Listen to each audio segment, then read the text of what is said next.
Assalamualaikum warahmatullahi wabarakatuh. Dalam kesempatan kali ini, kita akan menyampaikan sebuah presentasi mata kuliah pengantar hukum Indonesia dengan judul yaitu Hukum berdasarkan isinya. Sebelum melanjutkan materi yang akan kita bahas, alangkah baiknya kita memperkenalkan diri terlebih dahulu. Perkenalkan, nama saya Isyanaya Haika Putri dengan NPM 231000386. Perkenalkan, nama saya Siti Anissa dengan NPM 2300398. Hukum terdiri atas bermacam-macam.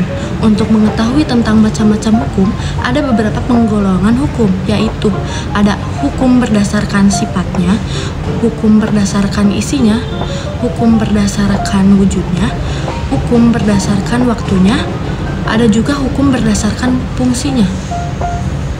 Dan yang terakhir, ada juga hukum berdasarkan daerahnya. Nah, dalam kesempatan kali ini, kita ditugaskan untuk menjelaskan tentang hukum berdasarkan isinya. Nah, hukum berdasarkan isinya terbagi menjadi dua bagian. Yang pertama, yaitu ada hukum privat. Yang kedua, ada hukum publik.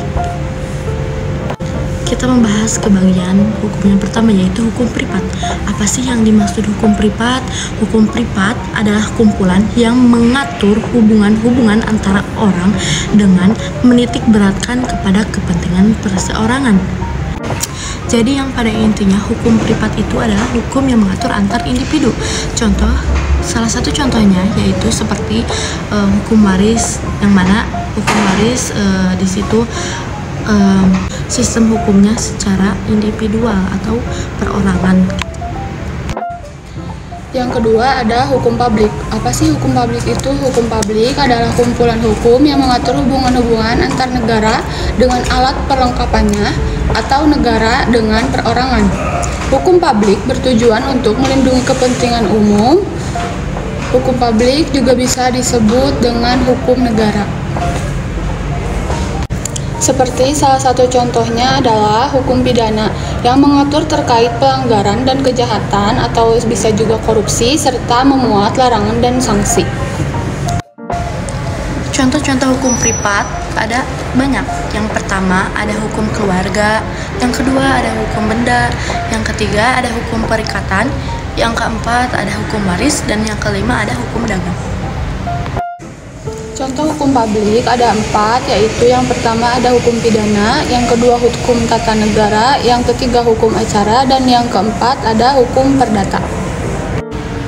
Karena dimulai, maka juga akan diakhiri. Jika diakhiri tanpa memulai, itu bukan presentasi, tapi masalah hati. Maaf jika presentasi ini kurang sempurna, karena yang sempurna hanyalah kita yang dulu pernah bersama. Cukup sekian presentasi dari kita, presentasi yang usai begitu cepat. Sama halnya dengan dia, yang kisahnya singkat tapi kenangannya melekat. Wassalamualaikum warahmatullahi wabarakatuh. Terima kasih sudah menonton.